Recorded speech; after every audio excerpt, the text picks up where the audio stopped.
بسم اللہ الرحمن الرحیم۔ السلام علیکم ورحمۃ اللہ وبرکاتہ۔ عزیز طلباء کرام، امید ہے آپ خیریت سے ہوں گے۔ بسم اللہ الرحمن الرحیم۔ آج ہم بدایت المجتہد و نہایت المقتصد کا سبق نمبر 5 زیر بحث لے کر آئیں گے۔ آج کے سبق کا عنوان بھی کتاب النکاح کے متعلقہ ہے، جو گزشتہ اسباق سے ہم نے شروع کیا ہے۔ تو آج کا سبق شروع کرنے سے قبل گزشتہ سبق کا خلاصہ دہرا لیتے ہیں اور یہ جان لیتے ہیں کہ گزشتہ سبق میں ہم نے کون سی چیزیں کتاب النکاح سے سیکھنے کی اور سمجھنے کی کوشش کی۔ گزشتہ سبق میں ہم نے کتاب النکاح سے خطبۃ النکاح کا حکم اور جو لفظ خطبہ اور خطبہ جو تھوڑا سا اختلاف تھا تراجم کے اعتبار سے، شرح کے اعتبار سے،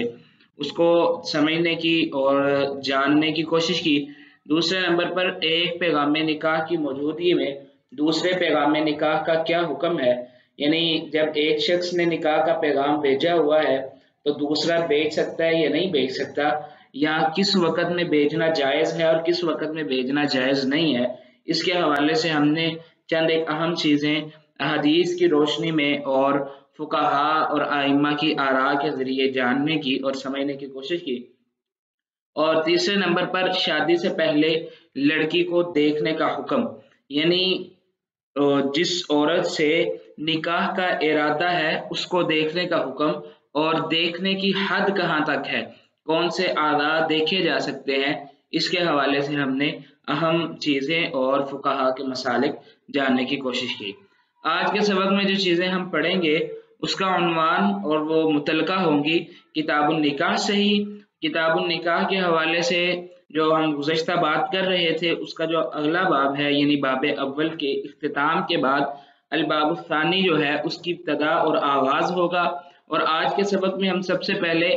الباب الثانی یعنی جو دوسرا باب ہے اس کا تعارف سمجھیں گے، یعنی اس باب میں کون سی چیزیں بیان ہوئی ہیں اور اس باب میں کس حوالے سے بحث کی جائے گی۔ اور تعارف کے بعد ہم عقد نکاح کی جو کیفیت ہے، یعنی جو نکاح کا عقد ہوتا ہے اس کی کیفیت کس انداز سے ہے، اس میں کس کی معتبر ہوتی ہے، اس کے حوالے سے جاننے کی کوشش کریں گے۔ اور تیسرے نمبر پر نکاح میں اجازت کا حکم، یعنی کس کی اجازت سے نکاح کا عمل طے کیا جاتا ہے۔ اس کے بعد انعقاد نکاح میں لفظ نکاح یا زوجیت یا اس کے علاوہ ہبہ، بیع اور صدقات وغیرہ کے الفاظ استعمال کرنے کا حکم، یعنی نکاح یا زوجیت کے علاوہ ہبہ کا لفظ بول کے نکاح ہو جاتا ہے یا نہیں ہو جاتا، بیع کا لفظ بولنے سے نکاح ہو جاتا ہے یا نہیں ہو جاتا، اس کے حوالے سے جو فقہا کا اختلاف ہے اس کو جاننے کی کوشش کریں گے۔ عزیز طلباء کرام، سب سے پہلے ہم الباب الثانی کا تعارف دیکھتے ہیں۔ مؤلف رحمہ اللہ نے الباب الاول جو نکاح کے مقدمات کے حوالے سے قائم کیا گیا، اس کے بعد دوسرا باب جو ہے الباب الثانی کے نام سے فی موجبات صحت النکاح،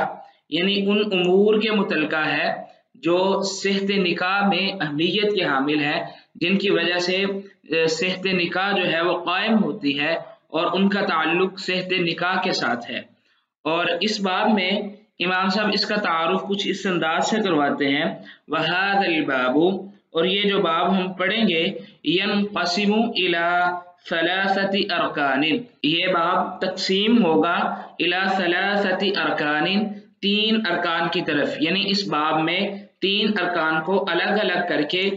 صحت نکاح کے جو واجبات ہیں، صحت نکاح کے جو امور ہیں، ان کے متعلق آگاہی حاصل کی جائے گی۔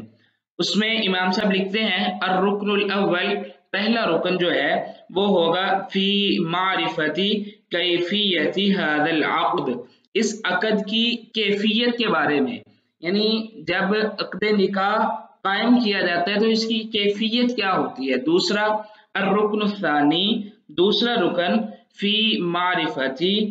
محل ھذا العقد، اس عقد کے محل کے حوالے سے، یعنی یہ کس کے ساتھ نکاح طے کیا جا رہا ہے، یعنی عورت جس کے ساتھ نکاح ہو رہا ہے کیا وہ عورت نکاح کے محل میں ہے یا نہیں، موانع تو موجود نہیں ہے، کہیں ایسا رشتہ تو موجود نہیں ہے جس کی وجہ سے اس سے نکاح کرنا مانع ہے، یا ایسی صورت تو نہیں ہے جس کی وجہ سے وہ عورت نکاح کے محل میں ہی نہیں ہے۔ جیسے اللہ رب العزت نے نکاح کے حوالے سے احکامات دیے ہیں، رشتے بتلائے ہیں جن کو اللہ رب العزت نے ابدی طور پر حرام قرار دیا ہے۔ کچھ رشتے ہیں جو وقتی طور پر حرام ہوتے ہیں، کچھ رشتے ایسے ہیں جو مساہرت کی وجہ سے حرام ہوتے ہیں، رضاعت کی وجہ سے حرام ہوتے ہیں۔ یہ جو سارے موانع ہیں، یعنی محلی هذا العقد، اس عقد کے قائم ہونے کا جو محل ہے اس کے حوالے سے گفتگو ہوگی۔ اور تیسرے نمبر پر الرکن الثالث فی معرفت شروط هذا العقد، تیسرا جو ہے وہ اس عقد کی شرائط کے حوالے سے، یعنی کن شرائط کی بنیاد پر یہ عقد قائم کیا جاتا ہے، اس حوالے سے گفتگو ہوگی۔ اب آگے ہم دیکھتے ہیں جی الباب الثانی میں سے جو عقد نکاح کی کیفیت ہے، یعنی جو الرکن الاول ہے، پہلا رکن ہے، وہ کیفیت کے بارے میں ہے۔ تو اب آگے ہم اس کے بارے میں جاننے کی کوشش کرتے ہیں۔ امام صاحب لکھتے ہیں عقد نکاح کی کیفیت کے حوالے سے الرکن الاول فی الکیفیت، پہلا رکن جو ہے وہ کیفیت کے بارے میں ہے، اور اس میں بات کیا ہوگی وَالنَّظْرُ فِي هَذَا الرُّكْنِ، اور اس باب میں بھی جو یہ ہم باب شروع کرنے لگے ہیں، یہ ایک پہلو ایک حصہ جو شروع کرنے لگے ہیں، اس رکن میں بھی جو گفتگو ہوگی، جو بحث ہوگی فی مواضع، اس کو کچھ حصوں میں تقسیم کیا گیا ہے۔ ان میں سے پہلا حصہ جو ہے وہ ہوگا فی کیفیت الاذن، اجازت کی کیفیت، یعنی اس کی اجازت کے بارے میں، المنعقد بہ، جس کے ساتھ نکاح منعقد ہوگا، یعنی جو دو نکاح کرنے والے ہیں اس کا نکاح منعقد ہونے کے حوالے سے جو اجازت ہے اس کا تعلق اس کے ساتھ ہے۔ اور ساتھ ساتھ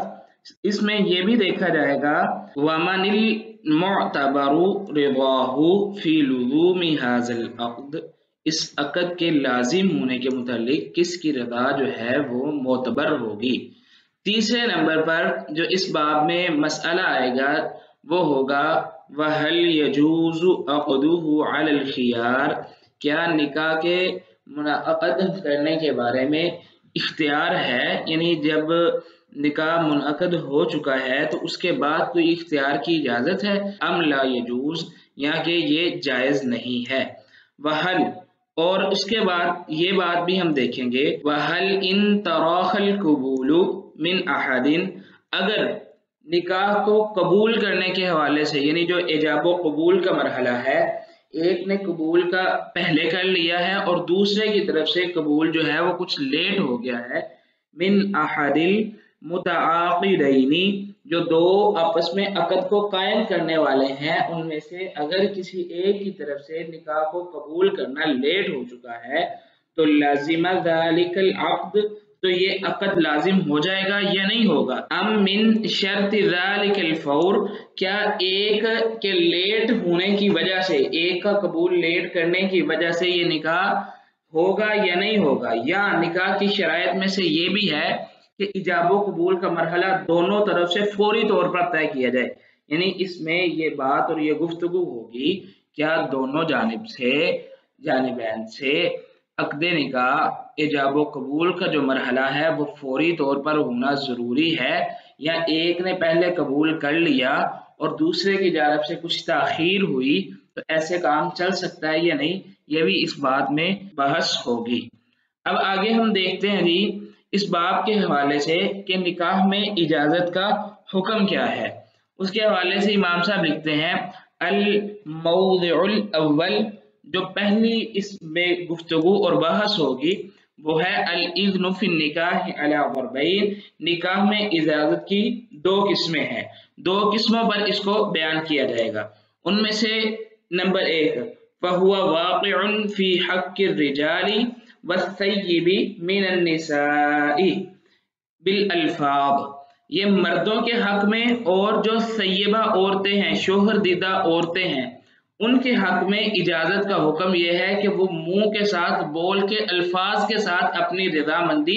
ظاہر کریں تو یہ ان کے لیے ضروری ہے، یہ پہلا حکم ہے، یہ پہلی قسم ہے۔ وَهُوَ فِي حَقِّ الْأَبْكَارِ الْمُسْتَأْذَنَاتِ وَاقِعٌ بِالسُّكُوتِ۔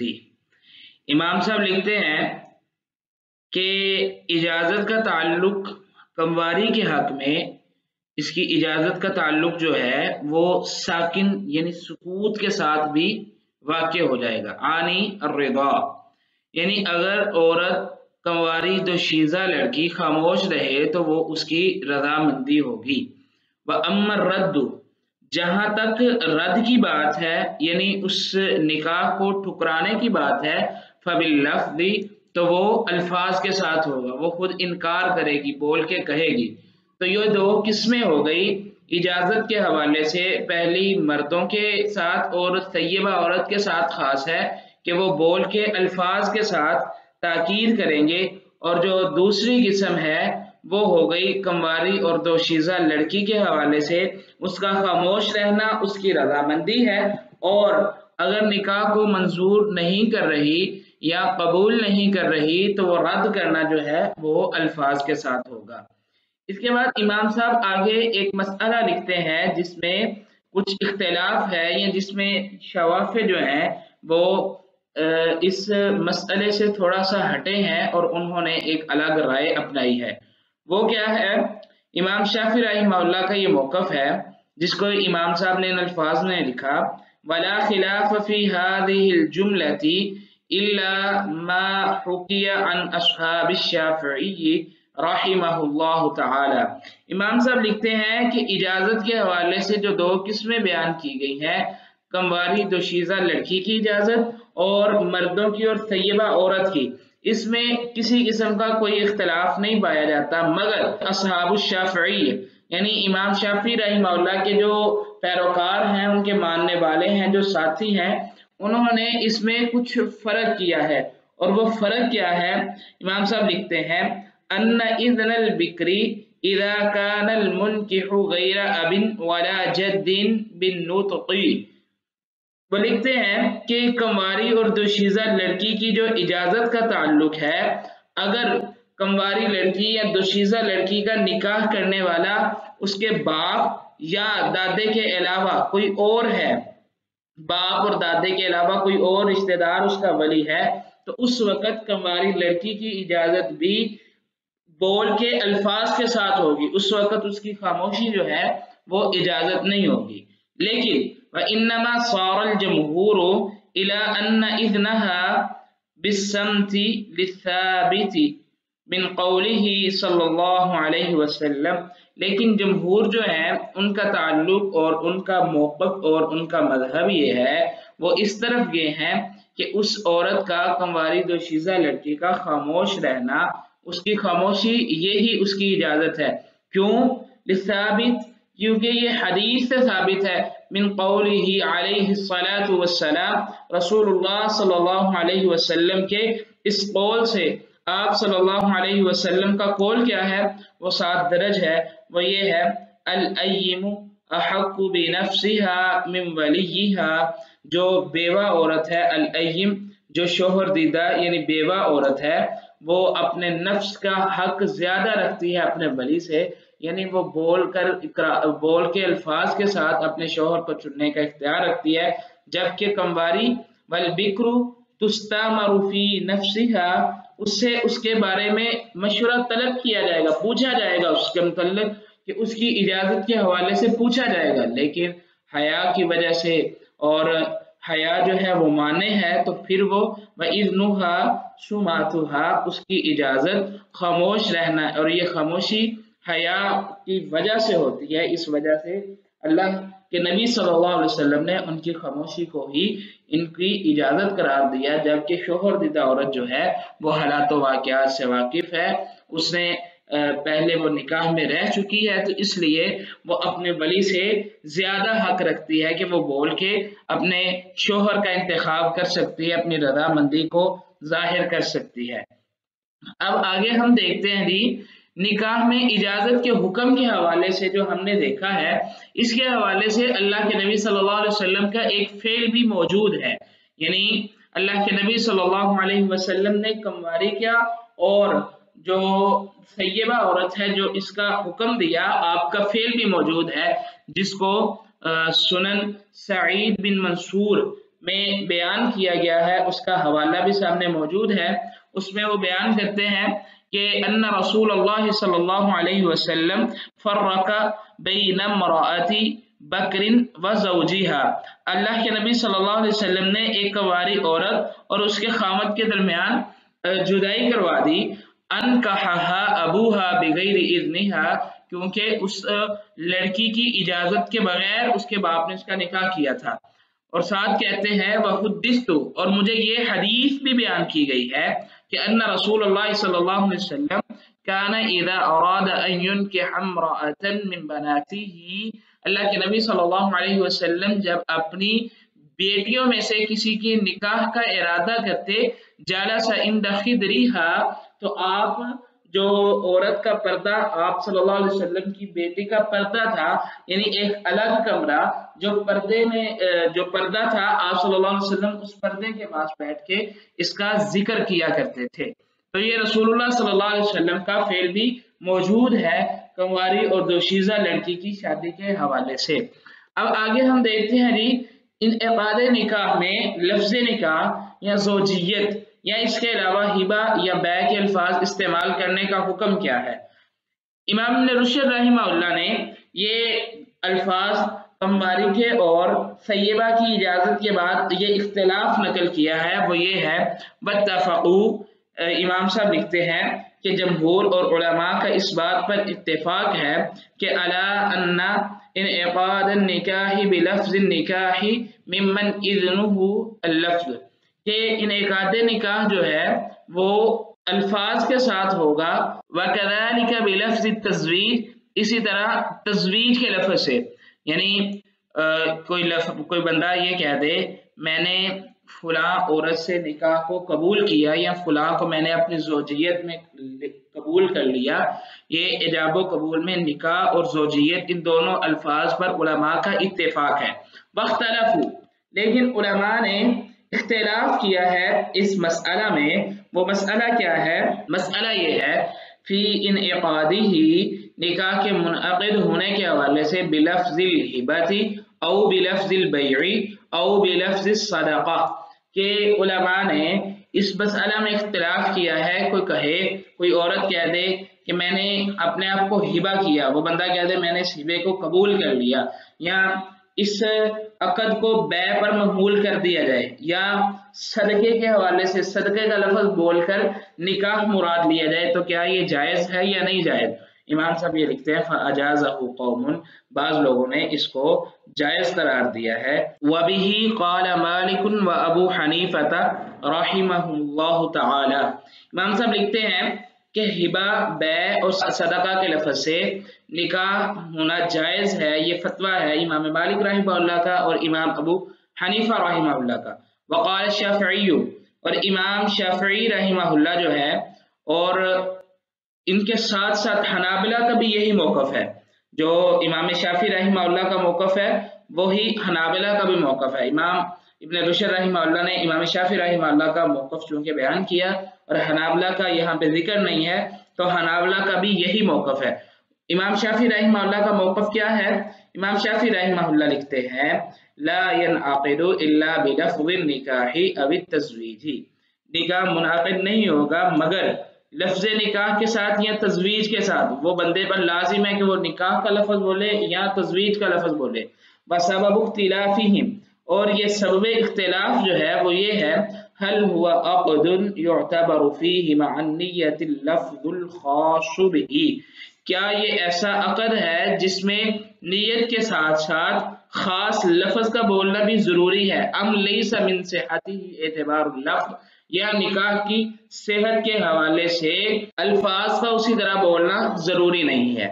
فمن الحقہ، امام صاحب آگے اس کی توجیہ بیان کرتے ہیں، فمن الحقہ بالعقود، جس نے اس کو معاملات کے ساتھ عقد کے ساتھ ملایا ہے، اور عقد کون سا؟ التی یعتبر فیہ الامران، جس میں نیت کے ساتھ ساتھ اس لفظ کا بھی اعتبار کیا جاتا ہے۔ قالا، اس نے کہا ہے لا نکاح منعقد الا بلفظ النکاح او التزویج، اس کا موقف اور حکم یہ ہے کہ نکاح نہیں منعقد ہوتا مگر لفظ نکاح کے ساتھ یا تزویج کے ساتھ۔ یہ کن کا موقف ہے؟ جنہوں نے نکاح کو ان معاملات کے ساتھ یا اس عہد کے ساتھ میں لایا ہے جس میں دونوں چیزوں کا یعنی لفظ کا اور نیت کا دونوں کا خیال رکھنا ضروری ہے۔ ومن قال، اور جس نے یہ کہا ہے کہ ان اللفظ لیس من شرطه اعتبارا بما لیس من شرطه اللفظ، تو جس کا یہ موقف ہے کہ الفاظ کا اعتبار جو ہے یہ اس کی ضرورت نہیں ہے، یہ نکاح کی شرائط میں سے نہیں ہے، تو اس کی شرط لفظ کے ساتھ منسوب نہیں ہے یا متصل نہیں ہے، اجاز النکاح، انہوں نے نکاح کو جائز قرار دیا ہے، بِأَيِّ لفظ اتفق، کوئی بھی لفظ ہو، وہ ہبہ کا ہو، بیع کا ہو یا صدقہ کا ہو، جس لفظ پر وہ متفق ہو جائیں تو یہ جائز ہے۔ کیوں؟ اذا، جب فہم المعنی الشرعی من ذلك، جب معنی شرعی یعنی نکاح کا معنی اس لفظ سے سمجھ آ رہا ہے تو وہ نکاح یا تزویج کے علاوہ کوئی بھی لفظ ہو تو وہ جائز ہے۔ آنی، میری مراد یہ ہے اس سے کہ انہو اذا کان بینہ وبین المعنی الشرعی مشارکہ، یعنی امام صاحب رحمہ اللہ کہتے ہیں اذا فہم المعنی الشرعی سے میری مراد یہ ہے کہ جب اس لفظ کے درمیان اور یعنی نکاح اور اس لفظ کے درمیان شرعی معنی پایا جا رہا ہے، اس لفظ کے درمیان بھی نکاح کا حوالے سے کچھ نہ کچھ معنی پایا جا رہا ہے تو وہ جائز ہے۔ عزیز طلباء کرام، اب دلائل کیا ہیں؟ امام صاحب نے سبب اختلاف ذکر کیا لیکن اختصار کے ساتھ دلائل کا ذکر نہیں کیا،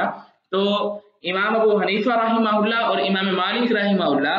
ان دونوں کی دلیل یہ ہے، امام مالک رحمہ اللہ اور امام ابو حنیفہ اس واقعے کو دلیل بناتے ہیں کہ اللہ کے نبی صلی اللہ علیہ وسلم کے پاس ایک عورت آئی جس نے آپ صلی اللہ علیہ وسلم کو اپنا ہبہ کیا، لیکن آپ نے اس عورت کو دیکھا اور آپ نے خاموشی اختیار کی، اور رسول اللہ صلی اللہ علیہ وسلم کہ ایک صحابی نے کہا کہ اللہ کے نبی صلی اللہ علیہ وسلم اگر آپ کو ضرورت نہیں تو آپ میرے ساتھ نکاح کر دیں، تو اللہ کے نبی صلی اللہ علیہ وسلم نے فرمایا کہ امعاک شیء، کیا تیرے پاس کوئی چیز ہے؟